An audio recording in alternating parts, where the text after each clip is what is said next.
Have you ever heard someone talk about a free internet trick? It sounds like something that's, not quite possible. But today, we're going to pull back the curtain on the actual technology that makes some of these things work. We are diving deep into something called SNI host tunneling. So, the big question is, what exactly is an SNI host? And how can this really technical sounding term be the key that unlocks the door to bypassing certain internet restrictions? Well, stick around, because we are about to break it all down in a way that actually makes sense. Okay, so first things first, let's set the stage. The goal here, at least according to our source tutorial, is to use a couple of specific digital tools to get around network limits. But before we jump into the how-to, we've got to understand what these tools are. And believe it or not, you really only need two things in your digital toolkit to make this happen. The first is something called a tunneling app, and the second is the star of our show, the SNI host. So let's figure out what each of these actually does. So a tunneling app, like HA Tunnel Plus, for example, think of it like your own personal private highway for your data. It literally creates a secure tunnel that shields all your internet activity from your provider. It's basically a hidden path for everything you do online. Okay, so if the app is the private highway, the SNI host is the secret handshake that lets you on. Now, SNI, that stands for Server Name Indication. Its real job is to help servers figure out which website you're trying to visit. But this method uses it as a kind of disguise. It makes your tunneled traffic look like it's just normal traffic going to an approved, whitelisted website, which lets it sneak right past those network restrictions.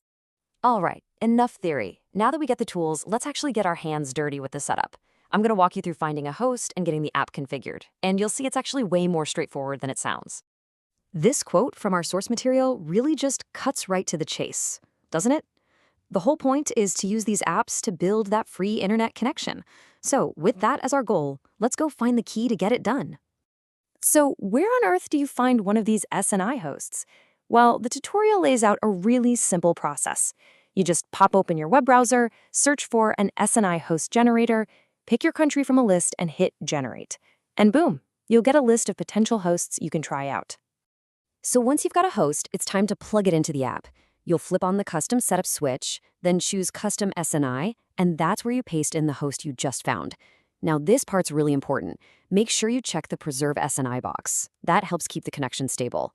After that, you just select port 80 or 443, hit that big start button, and see what happens. Okay, you've hit start.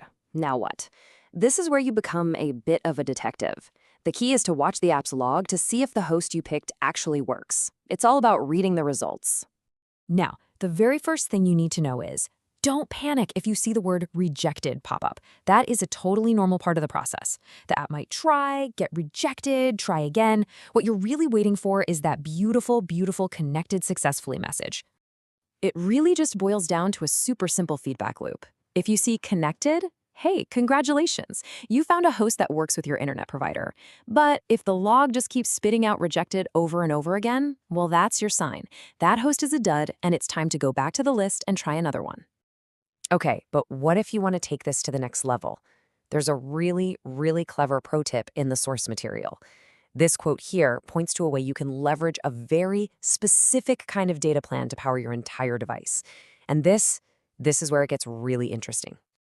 It's called the universal host strategy, and it's kind of brilliant. So let's say your cell phone plan gives you unlimited data, but only for WhatsApp. The trick is to find a WhatsApp-specific SNI host. The app then tunnels all of your phone's internet traffic, your browser, your other apps, the whole shebang, through that unlimited WhatsApp connection. It's a clever way to turn a single app data bundle into unrestricted internet for your whole device. So let's bring it all home. What are the key takeaways? Well, number one, tunneling apps create that private, secret path for your data. 2, SNI hosts are the disguise that makes the traffic look okay. 3, the process is pretty much just finding a host, plugging it into the app, and checking the log. And remember, that log is your best friend. It tells you if you succeeded or failed. And finally, that universal host strategy is a really powerful way to leverage those specific data bundles for much wider access. And all this leads to a much bigger question. In a world where data caps and all sorts of network restrictions are just becoming more and more common, what does the existence of clever techniques like SNI tunneling tell us about the future of internet access? It's definitely something to think about.